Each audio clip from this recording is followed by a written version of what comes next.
प्यारे बच्चों, good morning. क्या आप जानते हैं भारत का राष्ट्रीय खेल कौन सा है? जी हाँ, बिल्कुल सही कहा आपने, हॉकी। और क्या आपको ये पता है कि हॉकी का जादूगर किसे कहा जाता है? नहीं, तो मैं बताती हूँ।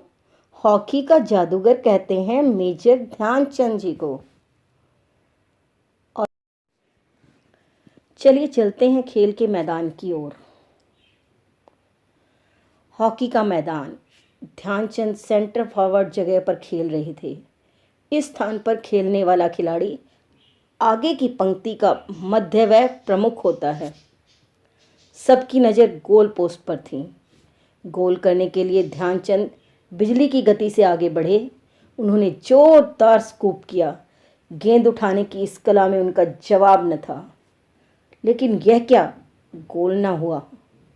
गेंद गोल पोस्ट के ऊपर से होती हुई बाहर निकल गई। आश्चर्य कि गोल नहीं हुआ। गोलकीपर, दूसरे खिलाड़ी व दर्शक सब अचंभित रह गए। ध्यानचंद के चेहरे पर अफसोस के भाव थे, लेकिन वह मैच खेलते रहे। उन्हें शक हुआ कि गोल पोस्ट की ऊंचाई में कोई गलती है। मैच के बाद उनके आग्रह पर गोल पोस्ट को नापा गया। उसकी ऊंचाई 3 इंच कम पाई गई और गोल ना होने का राज खुल गया। ध्यानचंद ने सेंटर फॉरवर्ड के रूप में खेलते हुए अपने जीवन में 1000 गोल किए, जो कि विश्व में एक रिकॉर्ड है। हॉकी के इस खिलाड़ी का जन्म इलाहाबाद में 29 अगस्त 1905 को हुआ। इनके पिताजी का नाम सोमेश्वर दत्त सिंह और माता का नाम श्यामा देवी था। इनकी पत्नी, उनका नाम जानकी देवी था।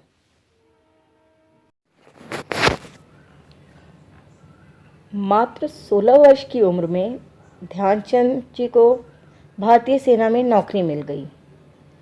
वे दिन में सेना में नौकरी करते और रात को मन लगाकर हॉकी का अभ्यास करते। स्टिक और बॉल के साथ उनकी कलाकारी कमाल की थी। वे विपक्षी रक्षकों के बीच गेंद को अपने स्टिक से चिपकाए हुए मछली की तरह फिसल जाते और गोल पर गोल करते। इनके प्रारंभिक प्रशिक्षक सूबेदार मेजर बाले तिवारी ने इन्हें हॉकी के कई महत्वपूर्ण गुर सिखाए। इनके बचपन का नाम ध्यान सिंह था, लेकिन सेना के अधिकारियों ने ही प्यार से इनका नाम ध्यानचंद रखा। खेल में उपलब्धियों के कारण 1947 के बाद मेजर के रूप में इनको पदोन्नति मिल गई।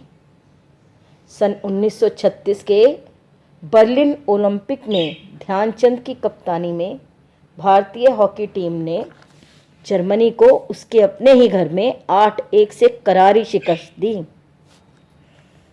और स्वर्ण पदक जीता। फाइनल देखने के लिए स्टेडियम में जर्मन तानाशाह एडोल्फ हिटलर भी मौजूद थे। विजेता टीम को उनके हाथों स्वर्ण पदक दिए जाने थे, लेकिन जर्मनी की हार से वे इतने ज़्यादा गुस्से में थे कि खेल समाप्त होने से पहले ही स्टेडियम छोड़कर चले गए। अगले दिन हिटलर ने हॉकी के जादूगर ध्यानचंद से मिलने का संदेश भिजवाया। इससे वे बेहद चिंतित हो गए। उन्होंने हिटलर की तानाशाही व क्रूरता के कई हिस्से सुने हुए थे। अगले दिन सुबह जब ध्यानचंद हिटलर से मिलने पहुंचे तो जर्मन तानाशाह ने बेहद गर्मजोशी से उनका स्वागत किया। बातचीत के दौरान हिटलर ने उनके सामने जर्मन फौज में बड़े पद का प्रस्ताव किया, लेकिन हमारे दद्दा ने अपने देश प्रेम के कारण ये प्रस्ताव विनम्रता पूर्वक ठुकरा दिया। ध्यानचंद खेलते समय अपने अनुशासन और धैर्य के कारण भी प्रसिद्ध थे।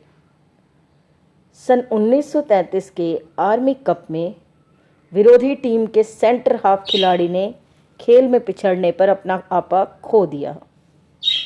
वह ध्यानचंद के सिर पर हॉकी स्टिक दे मारी। घायल ध्यानचंद ने मैदान के बाहर जाकर घाव पर पट्टी करवाई। वह खेल भावना का परिचय देते हुए पुनः मैदान में उतरे। तत्पश्चात विपक्ष टीम पर ताबड़तोड़ 6 गोल करके खेल के उच्च कौशल से अपना बदला लिया। अपने परिवार और खेल प्रेमियों के बीच ध्यानचंद दद्दा के नाम से प्रसिद्ध थे। विदेशों में भी वे अत्यंत लोकप्रिय थे।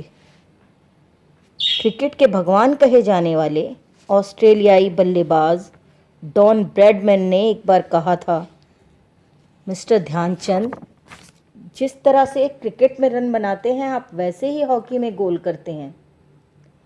ऑस्ट्रेलियाई मानते हैं कि ध्यानचंद दैवीय प्रतिभा के धनी थे, क्योंकि 2 हाथों से इतने गोल संभव नहीं। ऑस्ट्रिया की राजधानी वियना के एक क्लब में ध्यानचंद की 4 हाथ वाली मूर्ति स्थापित की गई है, जिसमें उनके चारों हाथों में हॉकी स्टिक है। कई बार विपक्षी टीमों ने उनकी स्टिक को तोड़कर देखा कि कहीं उसमें चुंबक आदि तो नहीं लगा रखा, जिसके कारण वे दनादन गोल करते हैं। उनको लोग ठीक ही हॉकी का जादूगर कहते हैं। सन 1932 के लॉस एंजल्स ओलंपिक में भारत ने अमेरिका को 24-1 से हराया, जो एक विश्व रिकॉर्ड है। उस मैच में ध्यानचंद ने 8 और उनके भाई रूप सिंह ने 10 गोल किए थे। ओलंपिक दुनिया की सर्वश्रेष्ठ खेल प्रतियोगिता होती है। इसका आयोजन प्रति 4 वर्ष बाद होता है। सन 1956 में ध्यानचंद को पद्म भूषण से सम्मानित किया गया था।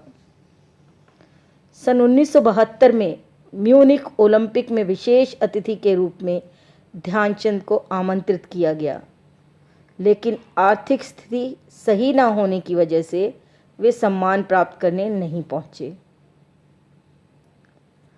भारत सरकार ने ध्यानचंद के सम्मान में डाक टिकट भी जारी किया है। उनके जन्म दिवस 29 अगस्त को प्रतिवर्ष राष्ट्रीय खेल दिवस के रूप में आयोजित किया जाता है। भारत के राष्ट्रीय खेल हॉकी का गौरव ध्यानचंद के परिवार ने भी खूब बढ़ाया है। उनके पुत्र अशोक कुमार ने सन 1975 के विश्व कप में गोल करके भारत को हॉकी का विश्व विजेता बनाया था।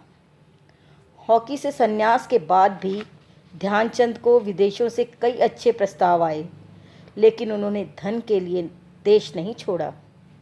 उन्होंने राष्ट्रीय खेल संस्थान पटियाला में ही प्रशिक्षक के रूप में कार्य किया।